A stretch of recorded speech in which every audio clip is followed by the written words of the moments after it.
നമ്മുടെ മുമ്പിൽ ഇപ്പം നിങ്ങൾ വിചാരിക്കുമായിരിക്കും ഒരു പക്ഷേ നിങ്ങൾക്കത് പറയാം, ഞങ്ങളെ മറ്റുള്ളവരെ ഉപദേശിക്കാനായിട്ട് നമ്മൾക്ക് എളുപ്പമാണ്. നമ്മുടെ മുമ്പിൽ ഒരു പ്രശ്നം വരുമ്പോഴത്തേക്കും നമ്മള് വീണ് പോകും. പക്ഷെ നമ്മൾ പറയും ഞങ്ങളുടെ പ്രശ്നം നിങ്ങൾക്ക് അറിയത്തില്ലാഞ്ഞിട്ടാണ്.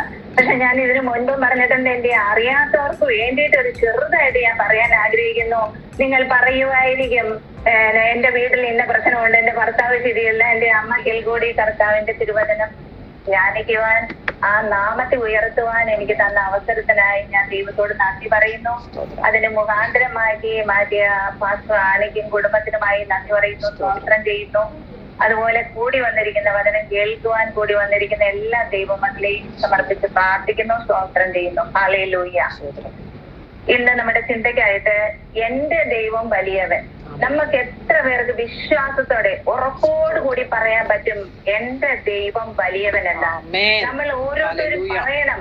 നമ്മള് പല സമയത്ത് നമ്മൾ പറയും, പക്ഷെ നമ്മുടെ മുമ്പിൽ വലിയ വലിയ പ്രതികൂലങ്ങളും വെല്ലുവിളികളും പ്രശ്നങ്ങളും രോഗങ്ങളും തളർച്ചകളെല്ലാം വരുമ്പോൾ നമ്മൾ അന്നേരം നമ്മുടെ പ്രശ്നം വലുതും നമ്മുടെ ദൈവം താഴെയും പോകും. നമ്മൾ തന്നെ അറിയല.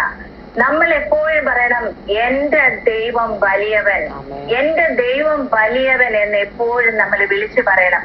ഏത് പ്രതിസന്ധിയിലും നമ്മളെ താങ്ങുന്ന ഒരു ദൈവം ഉണ്ടല്ലോ. നമ്മൾ ചെറിയൊരു ചിന്തയ്ക്ക് പോകുമ്പോൾ നമ്മൾ ദാവീദിനെ എടുക്കുമ്പോൾ ഒരു ആട്ടിടയനായ ഒരു ദുർബലനായ ദാവീദ് ഗോലിയാത്തിന്റെ മുമ്പിൽ നിൽക്കുമ്പോൾ ഗോലിയാത്ത് അവൻ എത്ര വലിപ്പമുള്ളവനാ, അവന്റെ ശരീരം എത്ര വലുതാ, ഞാൻ ഈ പീറച്ചെറുക്കൻ അവനെ ജയിക്കുമോ എന്നല്ല ദാവീദ് കണ്ടത്. ഈ ലോകത്ത് നമ്മുടെ മുമ്പിൽ നിൽക്കുന്ന പ്രതികൂലങ്ങളല്ല വലുതെന്ന് നമ്മൾ ഓർക്കണം. ദാവീദ് കണ്ടതുപോലെ ദാവീദ് കണ്ടത് എന്റെ ദൈവം വലിയവനെന്നാണ്.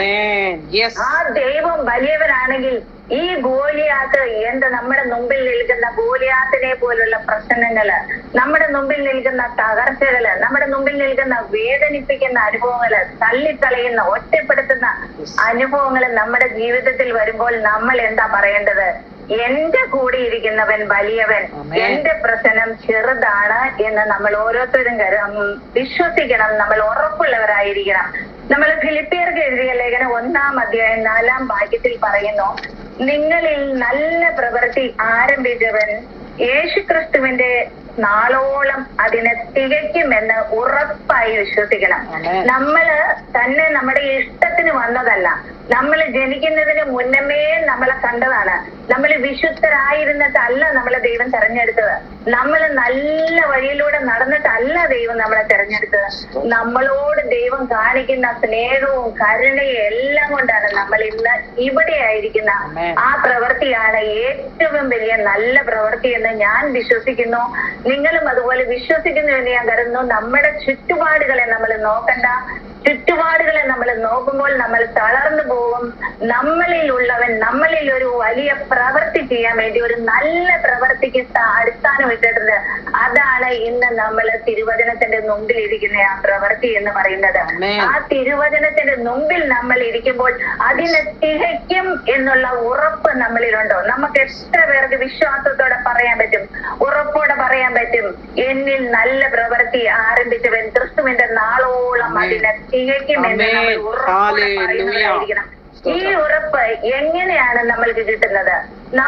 നമ്മളിൽ ഇരിക്കുന്നവൻ എന്റെ ദൈവം വലിയവനാണെന്നും ഈ ഉറപ്പും നമ്മൾക്ക് കിട്ടണമെങ്കിൽ നമ്മൾ റോമർക്ക് എഴുതിയ ലേഖനം 8-ാം അധ്യായം 17-ാം വാക്യം നമുക്ക് വായിക്കാം. നാം ദൈവ മക്കളെങ്കിലോ അവകാശികളുമാകുന്നു, ദൈവത്തിന്റെ അവകാശികളും ക്രിസ്തുവിൻ കൂട്ടവകാശികളും തന്നെ. നാം അവനോടുകൂടെ തേജസ്കരിക്കപ്പെടേണ്ടതിന് അവനോടുകൂടെ കഷ്ടം അനുഭവിച്ചാൽ എത്രേ. ഹല്ലേലൂയ. ഇവിടെ നമ്മള് പലപ്പോഴും ഈ വചനത്തിലെ കഷ്ടം എടുത്തിട്ടിട്ട് നമ്മൾ കരയും, കഷ്ടം എടുത്തിട്ട് നമ്മൾ ചിന്തിക്കും. നമ്മുടെ മനസ്സിൽ എപ്പോഴും ഇനി എങ്ങനെ ഇതിനെ നമ്മൾ കടന്നു പോകും, ഈ കഷ്ടത്തിലൂടെ നമ്മൾ എങ്ങനെ കടന്നു പോകും. വലിയൊരു ഗോലിയാത്തിനെ പോലെ, വലിയൊരു ചെങ്കടലിനെ പോലെ നമ്മുടെ മുമ്പിൽ വന്ന് നിൽക്കുമ്പോൾ നമ്മൾ കഷ്ടം മാത്രം പിടിച്ചുകൊണ്ടിരുന്ന് കരയും. നമ്മൾ കരയാൻ വേണ്ടി വിളിക്കപ്പെട്ടതല്ല. ഇവിടെ നമ്മൾ തിരിച്ചറിയേണ്ട ഒരു കാര്യമാണ്, നമ്മൾ ക്രിസ്തുവിന്റെനോട് കൂടി കൂട്ടവകാശിയാക്കി നമ്മൾ മക്കളാക്കിയിരിക്കുന്നു. നമ്മൾ മക്കളാണെങ്കിൽ നമ്മൾ കരയണോ? മക്കളാണെങ്കിൽ എന്ത് അവകാശം നമ്മൾ ചോദിച്ചു വാങ്ങിക്കണം? ഇനി നമ്മൾക്ക് പറയാൻ പറ്റുമോ, എന്റെ മുമ്പിൽ ഈ പ്രതികൂലമുണ്ട്, ഈ പ്രതികൂലത്തെ കണ്ട് ഞാൻ ഭയപ്പെട്ടു പോയി, ഈ രോഗത്തെ കണ്ട് ഞാൻ ഭയപ്പെട്ടു പോയി, രോഗം നമ്മളിൽ വാഴുവോ? ക്രിസ്തു നമ്മളിൽ ഇരിക്കുന്നു, നമ്മൾ ക്രിസ്തുവിലുമാണെന്നുള്ള ആ തിരിച്ചറിവാണ് നമുക്ക് വേണ്ടത്. നമ്മൾ ദൈവ മക്കളാണെന്നുള്ള തിരിച്ചറിവാണ് നമ്മൾക്ക് വേണ്ടത്. ഹല്ലേലൂയ. നമ്മൾ യോഗ്യരായിരുന്നിട്ടല്ല നമ്മളെ തെരഞ്ഞെടുത്തിരിക്കുന്നത്.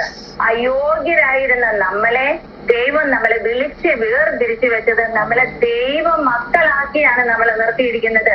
പുരുഷനവൻ ആ രക്തം നമ്മൾക്ക് വേണ്ടി തന്നപ്പോൾ അവൻ സമ്പന്നനായിരുന്നു. നമ്മളെ സ്വയം ദരിദ്രനാക്കി നമ്മളെ സമ്പന്നരാക്കാൻ വേണ്ടിയിട്ട് ആത്മീയ വിഷയത്തിൽ നമ്മളെ സമ്പന്നരാക്കി വെച്ചിരിക്കുകയാണ്. അതിന്റെ ആ ഉറപ്പ് നമ്മൾ ദൈവ മക്കളായ നമ്മൾ വിശ്വസിക്കണം. നമ്മളെ രോഗത്തിൽ നിന്നും നമ്മളെ വിടുവിക്കുന്നല്ല, നമ്മളെ സൗഖ്യമാക്കുന്നല്ല, അവന്റെ അടിപ്പിണരാല് നമ്മളെ രോഗസൗഖ്യം തന്നു എന്നാണ് പറഞ്ഞിരിക്കുന്നത്. അപ്പൊ അത് തന്നിരിക്കുന്നു. നമ്മുടെ മേലിൽ ശാപം ഇനി വാഴുകയില്ല. അവൻ സ്വയം ശാപം ആക്കിയത് എന്തിനു വേണ്ടിയിട്ടാണ്? നമ്മളെ ശാപത്തിൽ നിന്ന് പുറത്ത് കടത്തി. ഇനി നമ്മൾ അവിടെ ഇരുന്ന് കരയണ്ട, അയ്യോ എന്റെ മേലിൽ എന്തെല്ലാം കഷ്ടങ്ങളാണ്. കഷ്ടത്തെ നോക്കരുത്, കഷ്ടത്തെ നോക്കി വിളിച്ചു പറയണം, ഉറപ്പോടുകൂടി വിളിച്ചു പറയണം, ഈ കഷ്ടം എന്നെ തകർക്കാനല്ല, ഈ കഷ്ടം എന്റെ ജീവിതത്തെ മുഴുവനും നശിപ്പിക്കാനല്ല, ഇതെന്റെ ക്രിസ്തുവിനോട് കൂടിയാ ഇവിടെ പറഞ്ഞിരിക്കുന്നു. അവനോടിക്കാനല്ല, ഇതെന്റെ ക്രിസ്തുവിനോട് കൂടിയാ ഇവിടെ പറഞ്ഞിരിക്കുന്നു. അവനോട് കൂടെ കഷ്ടം അനുഭവിച്ചാൽ എത്രേ. അപ്പൊ അവനോട് കൂടെ നമ്മൾ മക്കളായി ചേരുമ്പം ആ കഷ്ടം നമ്മൾക്ക് വേദനയല്ല, നമ്മൾക്ക് ജയോത്സവമായിട്ടാണ്, നമുക്ക് ജയാളിയാകാൻ വേണ്ടിയിട്ടാണ് എന്നുള്ള തിരിച്ചറിവാണ് നമുക്ക് വേണ്ടത്. ഹല്ലേലൂയ. നമ്മൾ ദൈവമക്കൾ എന്ന് പറയുമ്പോൾ എങ്ങനെയാണ് ഒരു ദൈവ മക്കൾ എന്നുള്ളത് നമുക്ക് ഉറപ്പുള്ള വിശ്വാസം എങ്ങനെയായിരിക്കണം? ഞാനൊരു ചെറിയ എക്സാമ്പിൾ പറയാൻ ആഗ്രഹിക്കുന്നു.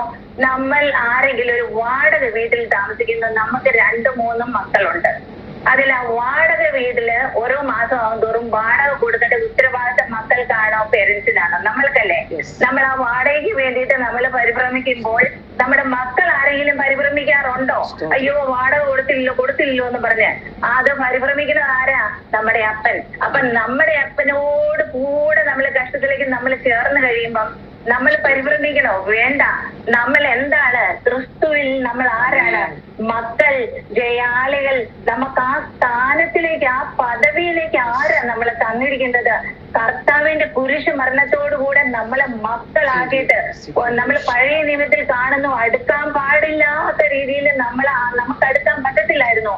ഇന്ന് നമുക്ക് ക്രിസ്തുവിന്റെ അടുത്ത് ചെല്ലാം. ഇന്ന് നമ്മളെ ക്രിസ്തുവിലാണ് നമ്മളെന്നുള്ള, നമ്മള് ദൈവ മക്കളാണെന്നുള്ള ആ തിരിച്ചറിവ് നമ്മുടെ ഉള്ളത്തിലുണ്ടെങ്കിൽ നമ്മുടെ മുമ്പിൽ നിൽക്കുന്ന പർവ്വതം പോലെ നിൽക്കുന്ന പ്രശ്നങ്ങൾ അത് ഐസ് പോലെ മെൽറ്റായി പോകും. ആ ദൈവിക സമാധാനം നമ്മൾ അനുഭവിക്കണമെങ്കിൽ നമ്മൾക്ക് ഈ തിരിച്ചറിവ് ഉണ്ടായിരിക്കണം എന്നുള്ളതാണ് ഞാൻ പറയാൻ ആഗ്രഹിക്കുന്നത്. ഹല്ലേലൂയ. സ്തോത്രം. നമ്മൾ പലപ്പോഴും നമ്മുടെ മുമ്പിൽ പ്രശ്നങ്ങൾ വരുമ്പോൾ നമ്മൾ എന്താ ചെയ്യുന്നത്? ആരോടെങ്കിലും വിളിച്ചു പറയും, നമ്മുടെ ഭവനത്തിലുള്ളവരോട് പറയും. നമ്മൾ ഒന്ന് ഓർക്കണം, നമ്മൾ ദൈവ മക്കളാ. നമ്മൾ ഒരിക്കലും നമ്മുടെ ജയം എവിടെയാണെന്നറിയാമോ? നമ്മൾ എല്ലാവരോടും വീട്ടിലെ കാര്യങ്ങള് ഒരുപക്ഷെ ഭർത്താവിൽ നിന്നായിരിക്കാം, ഒരുപക്ഷെ മക്കളിൽ നിന്നായിരിക്കും, ഒരുപക്ഷെ നമ്മുടെ ഈ കുടുംബജീവിതത്തില് അമ്മായിയത്തിൽ നിന്നോ അമ്മയിൽ നിന്നോ ബന്ധുക്കളിൽ നിന്നോ ജോലി സ്ഥലത്തോ എന്ത് തന്നെയായിരിക്കും. നമ്മൾ അവിടെ ഇവിടെയും വിളിച്ചു പറയാതെ ഞാൻ മകളാണ്, ഞാൻ മകനാണ്, എനിക്ക് വേണം അപ്പാ എന്ന് പറഞ്ഞ് നമ്മൾ തന്നെ അതിനെ വാങ്ങിക്കണം. ഈ പ്രതികൂല ഇവിടുന്ന് മാറിപ്പോട്ടെ എന്ന് വിശ്വാസത്തോടു കൂടി നമ്മൾ കൽപ്പിക്കുന്നവരായിരിക്കണം. അല്ലാതെ നമ്മൾ അത് കണ്ട് പേടിക്കുന്നവരായിരിക്കരുത്. ക്രിസ്തു നമ്മളിൽ ഒരു നല്ല പ്രവൃത്തി ചെയ്തിട്ടുണ്ട്, അത് അവന്റെ നാളോളം അതിനെ തികച്ച് ഇരിക്കുന്നു എന്ന് നമ്മൾ വിശ്വസിക്കണം. തികയ്ക്കും എന്നല്ല, തികച്ച് ഇരിക്കുന്നു എന്ന് നമ്മൾ വിശ്വസിക്കണം. നമ്മുടെ മുമ്പിൽ ഇപ്പം നിങ്ങൾ വിചാരിക്കുമായിരിക്കും, ഒരു പക്ഷേ നിങ്ങൾക്കത് പറയാം, മറ്റുള്ളവരെ ഉപദേശിക്കാനായിട്ട് നമ്മൾക്ക് എളുപ്പമാണ്. നമ്മുടെ മുമ്പിൽ ഒരു പ്രശ്നം വരുമ്പോഴത്തേക്കും വീണ് പോകും. പക്ഷെ നമ്മൾ പറയും ഞങ്ങളുടെ പ്രശ്നം നിങ്ങൾക്ക് അറിയത്തില്ലാഞ്ഞിട്ടാണ്. പക്ഷെ ഞാൻ ഇതിനു മുൻപ് പറഞ്ഞിട്ടുണ്ട്, എന്റെ അറിയാത്തവർക്ക് വേണ്ടിയിട്ട് ഒരു ചെറുതായിട്ട് ഞാൻ പറയാൻ ആഗ്രഹിക്കുന്നു. നിങ്ങൾ പറയുമായിരിക്കും എന്റെ വീട്ടിൽ ഇന്ന പ്രശ്നമുണ്ട്, എന്റെ ഭർത്താവ് ശരിയല്ല, എന്റെ അമ്മയെല്ലാം കടന്നു പോയിരിക്കുന്ന ആളാണ്, പ്രാന്തില്ലാതെ പ്രാന്തിയാക്കിയവളാണ്, ഉപേക്ഷിക്കപ്പെട്ടവളാണ്, എല്ലാവരാലും ത്യജിക്കപ്പെട്ടവളാണ്, രോഗങ്ങളാൽ കഷ്ടപ്പെട്ടവളാണ്, എല്ലാ രീതിയിലും എന്നെ കടത്തി വിട്ടതാ. ആ ദൈവം വിശ്വസ്തനാണ്. നമ്മളിലുള്ള ദൈവത്തെ നമ്മൾ എന്ന് തിരിച്ചറിയുന്നോ, നമ്മൾ ദൈവം മക്കളാണെന്നുള്ള ആ തിരിച്ചറിവ് നമ്മൾ എന്ന് കിട്ടുന്നോ അന്ന് നമ്മൾ ക്രിസ്തുവിൽ സ്വതന്ത്രരാ. അല്ലെങ്കിൽ നമ്മൾ ആ അടിമ ലോകത്തിൽ എന്നും കെട്ടപ്പെട്ട് കിടക്കും. നമ്മൾക്ക് ഇനി മാറ്റം ഉണ്ടാകുകയില്ല. നമ്മൾ വിശ്വസിക്കണം. ഒരാൾ കൈ തലയിൽ വെച്ചിട്ടല്ല നിങ്ങളുടെ രോഗങ്ങളെ നോക്കി വിളിച്ചു പറഞ്ഞാട്ടെ, ഈ രോഗം ഇനി എന്നിൽ വാഴുകയില്ല. കുറച്ച് വിശ്വാസത്തോടു കൂടി ഞാൻ അങ്ങയുടെ മകളാണ്, ഞാൻ അങ്ങയുടെ മകനാണ്, ഈ രോഗം എന്നിൽ വാഴുകയില്ല, ഈ കടഭാരം എന്നിൽ വാഴുകയില്ല. അതിനെല്ലാം നമ്മൾ വിളിച്ചു പറഞ്ഞ് നമ്മൾ മുൻപോട്ട് പോകുമ്പോൾ നമ്മുടെ ക്രിസ്തുവിന്റെ മകളായിരിക്കുന്ന നമ്മൾക്കുള്ള ദൈവിക സമാധാനം കിട്ടിക്കഴിഞ്ഞാൽ പ്രതികൂലങ്ങളെ നോക്കി അതിന്റെ ആഴം എത്രയാ, അതിന്റെ വലിപ്പം എത്രയാന്നുള്ള ഒന്നും നമ്മള് ഏറ്റിയില്ല. നമ്മൾ വചനം വായിക്കുമ്പോൾ നമുക്ക് കാണാം, പാമ്പുകളുടെയും തേളുകളുടെയും ശത്രുവിന്റെ സകല ശക്തിയുടെ മേലിൽ ചവിട്ടി മെതിക്കാനുള്ള അധികാരം തന്നു എന്ന് നമ്മൾ പറയും. നമ്മൾ എപ്പോഴാണ് മെതിക്കുന്നത്? നമ്മൾ ചവിട്ടാറുണ്ടോ? അതിനെ മെതിക്കാറുണ്ടോ? നമ്മൾ വായും കൊണ്ട് വെറുതെ പറയുകയാളും അതിനെ ചവിട്ടി മെതിക്കണമെങ്കിൽ നമ്മൾ വചനത്താല് വിശ്വാസമാണ്. പുതിയ നിയമസഭയിൽ നമ്മൾ വിശ്വാസം വേണ്ടേ? എല്ലായിടത്തും കർത്താവ് പറഞ്ഞിട്ടുണ്ട്. തിരുവചനം പറയുന്നു, നീ വിശ്വസിച്ചാല് ദൈവത്തിന്റെ മഹത്വം കാണും. നീ വിശ്വസിക്കുന്നു എനിക്കിത് ചെയ്യാൻ എന്ന് ചോദിക്കുമ്പോൾ നമ്മുടെ വിശ്വാസത്തെ ഉറപ്പിക്കണം. ആ വിശ്വാസം ഉറച്ചതാണെങ്കിൽ നമ്മൾ ദൈവ മക്കളാന്നുള്ള തിരിച്ചറിവ് നമ്മുടെ ഉള്ളത്തിൽ വരണം. നമ്മൾ ഫസ്റ്റ് കൊറിന്തി 3:16 എഴുതിയിരിക്കുന്നു, നിങ്ങൾ എന്റെ മന്ദിരമാണെന്ന്. അപ്പോൾ നമ്മൾ മന്ദിരമാണെങ്കിൽ നമ്മുടെ മനസ്സിൽ പല ചിന്തകൾ കയറി കൂടുവോ? മന്ദിരം എങ്ങനെയായിരിക്കണം? പവിത്രമായിരിക്കണം. മന്ദിരത്തിൽ ഇരിക്കുന്നത് ആരാണ്? ഞാനാണ്. ഞാൻ ആരാ? ക്രിസ്തു നമ്മുടെ മന്ദിരത്തിൽ ഇരിക്കുമ്പോൾ നമ്മളിൽ എന്തെല്ലാം വാഴും? കുണ്ടിയും കൂടോത്രം വയ്ക്കുന്നത് വാഴുവോ? ആരുടെയെങ്കിലും കണ്ണിലെ ദോഷം വാഴുവോ? ഏതെങ്കിലും രോഗങ്ങൾ വാഴുവോ? ഒന്നും വാഴുകയില്ല. ക്രിസ്തു നമ്മളിൽ ഇരിക്കുന്നു. നമ്മൾ ക്രിസ്തുവിലാണ്. നമ്മൾ ക്രിസ്തുവിൽ ജയാളികളാണ്. അവൻ ജയോത്സവം കൊണ്ടാടിയത് വെറുതെ അല്ല. നമ്മളെ ഇതിൽ നിന്നല്ല, ഈ അടിമ നുഖത്തിൽ നിന്നും പുറത്തു കൊണ്ടുവന്നതിന് വേണ്ടിയിട്ടാണെന്നുള്ള ആ തിരിച്ചറിവ് ഈ ദിവസങ്ങളിൽ നമ്മുടെ ഉള്ളത്തിലുണ്ടായിരിക്കണം. നമ്മൾ പ്രതികൂലങ്ങളെ നോക്കി പകച്ചു നിൽക്കരുത്. ഏതവസ്ഥ തന്നെയാണെങ്കിലും നമ്മൾ മറ്റുള്ളവരോട് പറഞ്ഞുകൊണ്ട് നടന്ന് നമ്മുടെ ഉള്ളിലിരിക്കുന്ന ദൈവത്തെ നമ്മൾ തിരിച്ചറിയാതെ നമ്മളെ തന്നെ നമ്മൾ രാവിലെ എഴുന്നേൽക്കുമ്പോൾ ഒന്ന് കൈവച്ചിട്ട് സ്വയം ഒന്ന് അനുഗ്രഹിച്ചേ. ഞാൻ അനുഗ്രഹിക്കപ്പെട്ടവളാ, ഞാൻ ജയാളിയാ ക്രിസ്തുവില്. എന്റെ തലമുറ ഒരു പക്ഷെ നമ്മുടെ മുമ്പിലെ തലമുറ തെറ്റായുള്ള വഴിയിലായിരിക്കും. ഭർത്താവ് നമ്മളെ അന്വേഷിക്കുന്നില്ലാത്തവരായിരിക്കും, ഭർത്താവ് നമ്മളോട് മിണ്ടില്ലാത്തവരായിരിക്കും. അവരെ നോക്കിയിട്ട് വിളിച്ച് പറഞ്ഞാട്ടെ, എന്റെ ഭർത്താവ് അനുഗ്രഹിക്കപ്പെട്ടതാ, എന്റെ തലമുറ അനുഗ്രഹിക്കപ്പെട്ടതാ. നമ്മുടെ കണ്ണിലില്ലെന്നേ, നമുക്ക് എന്താ പറഞ്ഞിരിക്കുന്നത്? കാണാത്തത് കണ്ടതുപോലെ നമ്മൾ ഉറക്കെ വിശ്വസിച്ച് പറയണം. അത് നമ്മൾ പറയുമ്പോൾ ഇന്ന് ഞാനിവിടെ ഇരിക്കുമ്പോൾ നിങ്ങൾ വിചാരിക്കും എല്ലാം കിട്ടിയിട്ടാണ്. പാസ്റ്റർ എന്നോട് പറഞ്ഞു വചനം പറയണമെന്ന് പറഞ്ഞപ്പം ഞാൻ ആദ്യമേ ഓർത്തു, കർത്താവേ എന്താ ഞാൻ പറയണത്? കാരണം നമ്മള് കേൾക്കാറുള്ള ഈ ടെസ്റ്റ് മണിയൊക്കെ എന്താ, അത് കിട്ടി, ഇത് കിട്ടി, അവിടെ പോയി, ഇവിടെ പോയി, ഉഗാണ്ടയിൽ പോയി, ഇംഗ്ലണ്ടിൽ പോയി, കാനഡയിൽ പോയി എന്നൊക്കെ ആയി അല്ലേ നമ്മൾ കേൾക്കാറുള്ള ഇതൊക്കെയാണ്. പക്ഷേ എന്റെ മനസ്സിലേക്ക് വന്ന ചിന്ത, നമ്മൾ യോബിന്റെ പുസ്തകത്തിലും വായിക്കുന്നുണ്ട്, കിട്ടിയപ്പോൾ നമുക്ക് എല്ലാ സമ്പത്തും കിട്ടിയപ്പോൾ നമ്മളെ ദൈവമേ നന്ദി സ്തോത്രം കർത്താവേ എന്ന് പറഞ്ഞ് തുള്ളിച്ചാടി ആർത്തുവോ? ഇപ്പോൾ ഒന്നുമില്ലാത്ത അവസ്ഥയിൽ നിനക്ക് എന്നെ സ്തുതിക്കാൻ പറ്റുമോ? എന്റെ നാമത്തെ നിനക്ക് ഉയർത്താൻ പറ്റുമോ? അതാണ് ഏറ്റവും വലിയ സാക്ഷ്യം. ഇന്ന് ഞാൻ ഇരിക്കുമ്പോൾ ഞാൻ നിങ്ങളോട് ചെറിയതായിട്ടൊരു കാര്യം പറയാം. എന്റെ 2 മക്കളും കാനഡയിലായിരുന്നു. അവർ പോകുമ്പോൾ ഞാൻ പ്രാർത്ഥിച്ച ഒരു പ്രാർത്ഥനയുണ്ടായിരുന്നു. കർത്താവ് എന്റെ വീട്ടിൽ നിന്നും ഭർത്താവിന്റെ വീട്ടിൽ നിന്നും അനവധി പിള്ളേര് ഇവരുടെ മുമ്പിലും പോയിട്ടുണ്ട്, പുറകിലും പോയിട്ടുണ്ട്. അവർക്കൊക്കെ PR സിസ്റ്റംബിൾ ഉണ്ടല്ലോ, അവർക്കും കിട്ടണം. അവരുടെ ഒപ്പം തന്നെ എന്റെ മക്കൾക്കും കിട്ടണം. അത് ഒന്ന് പ്രാർത്ഥിച്ച് ഇങ്ങനെയൊക്കെ ഇരിക്കുമ്പോൾ എന്താ പറ്റിയേ? ഒരു 48 ലക്ഷം രൂപ കളഞ്ഞുകൊണ്ട് എന്റെ മോനെ തിരിച്ചു വിളിക്കേണ്ട വന്നു. അപ്പോൾ എന്റെ അടുത്തിരി എന്റെ കൂട്ടുകാരൻ എന്ന് പറയണേ, എന്റെ ഭർത്താവ് എന്ന് പറയുന്ന പുള്ളി 5 രൂപ പോയാൽ 5 വർഷം നമ്മളെ ശല്യം ചെയ്യുന്നയാളാ. അപ്പോൾ ഈ 48 പോകുമ്പം നിങ്ങള് ഓർത്തു നോക്കി എത്ര വർഷം നമ്മളെ പീഡിപ്പിക്കുമെന്നുള്ളത്. അപ്പോൾ ഞാനെല്ലാം ദൈവസന്നിധിയില് ദൈവത്തിന്റെ കരങ്ങളിലേക്ക് കൊടുത്തു. കർത്താവ് സിംഹത്തിന്റെ വായ് അടച്ച കർത്താവ് ഇവിടെ ഇറങ്ങി വന്ന് നമ്മളെ ശല്യം ചെയ്യുന്നവരെ അടുപ്പിക്കാൻ ശക്തനാണെന്നുള്ള വിശ്വാസത്തിൽ അവനെ തിരിച്ചു വിളിച്ചു. ഇന്ന് ഞാൻ നിങ്ങളുടെ മുമ്പിൽ ഇരിക്കുമ്പോൾ എനിക്ക് ആ നഷ്ടം ഒന്നുമല്ല, നഷ്ടത്തിന് ലാഭമാകുന്ന ദൈവമുണ്ട്. ഞാൻ ദൈവത്തിന്റെ മകളാ. എന്റെ തലമുറയും എന്റെ ദൈവത്തിന്റെ മക്കളാണ്. അവനെ വളർത്താൻ തന്നിരിക്കുന്ന അവനെ എങ്ങനെ കൊണ്ടുപോകണം എന്നുള്ളത് എന്റെ ദൈവത്തിന് അറിയാമെന്ന് പറഞ്ഞു. ഇന്ന് വരെ 2 മാസമായി തിരിച്ചു വന്നിട്ട് ഒരാൾ തിരിച്ചു വന്നിട്ട് ഇന്ന് വരെയും എന്റെ ഭർത്താവിന്റെ വായിൽ നിന്ന് നഷ്ടങ്ങളെ കുറിച്ച് ഒരു വാക്ക് ഞാൻ കേട്ടിട്ടില്ല. അങ്ങനെ അല്ലായിരുന്നു. ആ നഷ്ടത്തെ പറഞ്ഞുകൊണ്ടിരിക്കുന്ന ഒരു മനുഷ്യനാണ്. പക്ഷെ ആ നഷ്ടത്തെ വിളിച്ചു പറയാൻ ദൈവം അവരെ അനുവദിച്ചില്ല. ഇങ്ങനെയായിരിക്കണം നമ്മുടെ വിശ്വാസം. നമ്മൾ ഒന്നും കണ്ടിട്ടല്ല. ഇന്ന് ചോദിക്കുമായിരിക്കും ഭർത്താവ് തിരിച്ചു വന്നോ? എന്റെ കൂട്ടത്തിൽ തന്നെയുണ്ട്. എന്റെ ഇട്ടിട്ട് പോയ വ്യക്തി എന്റെ കൂട്ടത്തിൽ തന്നെയുണ്ട്.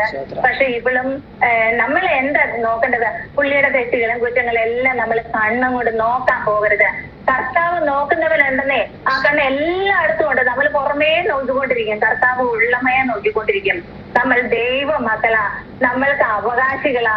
ആ തിരിച്ചറിവിലേക്ക് നമ്മൾ വന്നു കഴിഞ്ഞാൽ നമ്മൾക്ക് ഒരു ഭാരവും ഒന്നും നമ്മളെ പിടിച്ച് കുലുക്കുകയില്ല, നമ്മൾ വീണ് പോവുകയില്ല.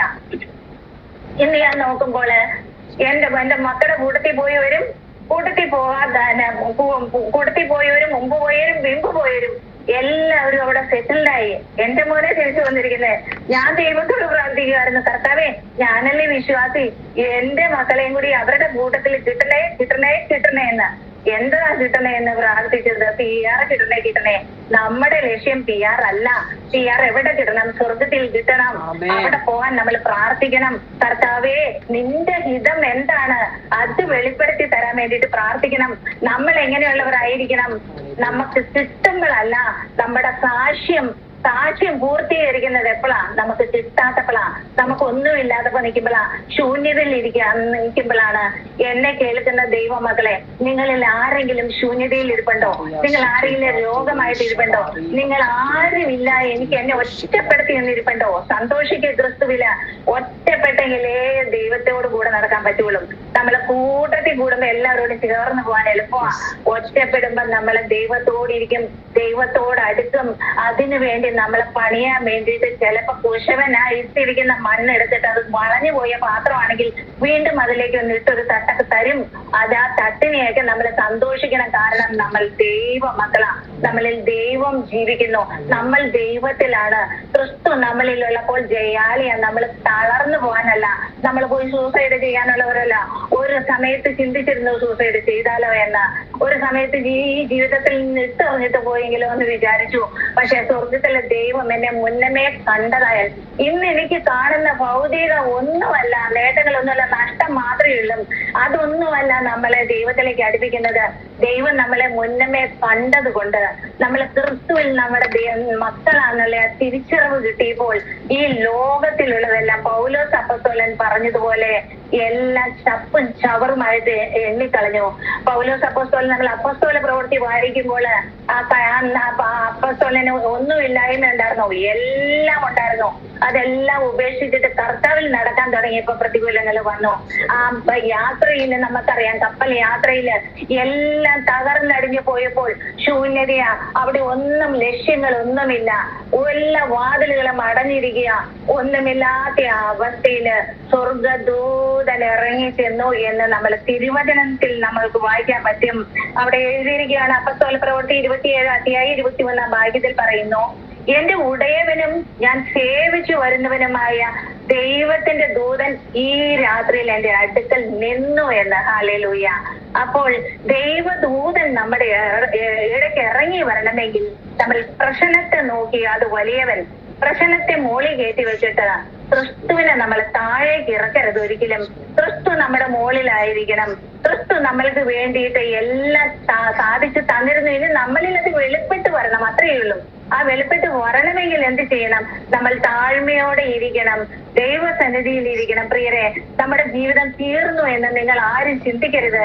ഇനി മുമ്പോട്ടില്ല, സാധ്യതയെല്ലാം തീർന്നു, എല്ലാ വാതിലും അടഞ്ഞു, മനസ്സിൽ വേദന മാത്രമാണെന്ന് പറഞ്ഞ് നമ്മൾ ചിന്തിച്ച് നമ്മളെ തന്നെ സ്വയം പഴിച്ച് ഇയ്യോബിനെ പോലെ ഇയ്യോബ് കുറ്റപ്പെടുത്തി, ഞാൻ ജനിക്കാതിരുന്നായിരുന്നെങ്കിൽ. ഞാനും അങ്ങനെ ഒരു സമയത്ത് ചെയ്തിട്ടുണ്ട്.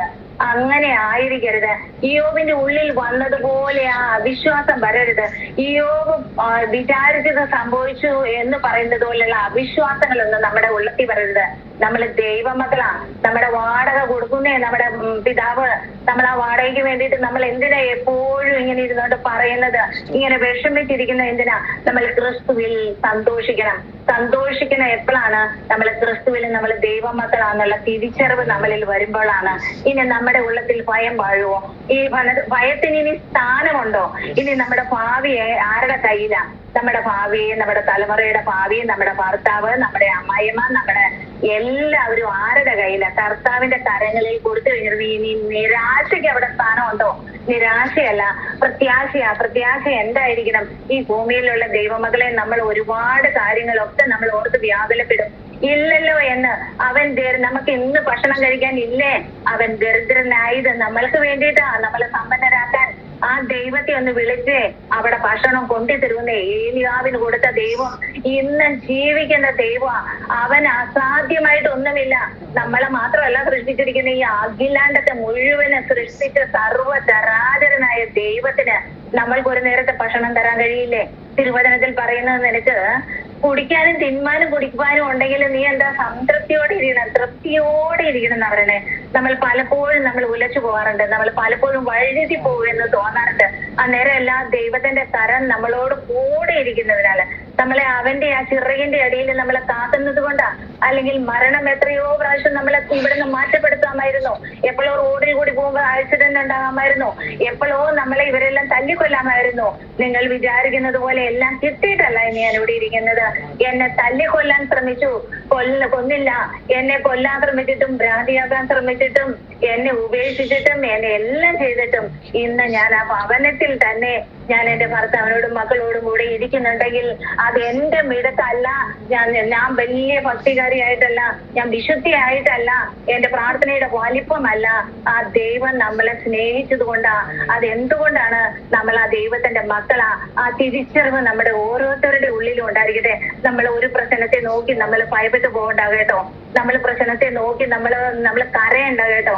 നമ്മൾ ദൈവസന്നിധിയിൽ ഇരുന്നിട്ട് അവന്റെ വചനത്തിൽ നമ്മളൊന്ന് ധ്യാനിച്ചേ. നമ്മളെ മൊബൈലിൽ സമയം കളയാതെ, മറ്റുള്ളവരോട് ഫോൺ വിളിച്ച് സമയം കളയാതെ, നമ്മുടെ സമയം ഇപ്പോൾ ഇത് അന്ത്യകാലം. നമുക്ക് ചുറ്റും എന്തെല്ലാം നടക്കുന്നു. കർത്താവ് നമ്മുടെ വാതിലിൽ വന്നിരുന്നിട്ട് വീണ്ടും മുട്ടുവാ. എന്തുകൊണ്ടാ വൈകണത്? നമ്മളോടുള്ള സ്നേഹമാ.